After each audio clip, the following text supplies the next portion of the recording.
Mesdames, Mesdemoiselles, Messieurs, bonsoir. La campagne électorale pour les élections présidentielles s'ouvrira cette semaine, après la publication samedi, à l'instigation de M. Chirac, d'un appel signé par une trentaine de députés UDR, appel pour une candidature unique de la majorité, pour M. Giscard d'Estaing.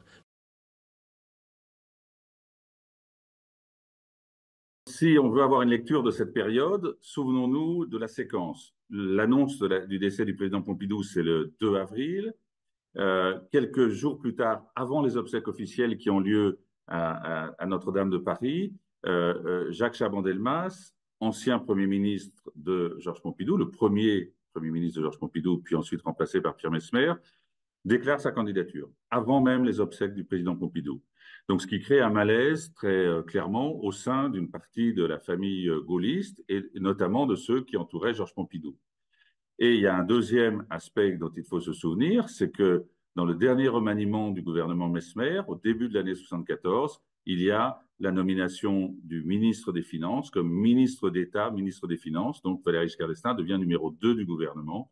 Un signal très clair que Georges Pompidou envoie en considérant que la confiance qu'il a avec son ministre des Finances lui donne une place toute particulière en cas de succession prématurée. Et on sait que la maladie emportera le président Pompidou quelques semaines ou quelques mois plus tard. Donc c'est vrai que l'appel des 43 reflète cette volonté d'une partie de l'entourage de Georges Pompidou d'apporter son soutien à Valéry Giscard d'Estaing dès lors qu'il s'est déclaré candidat.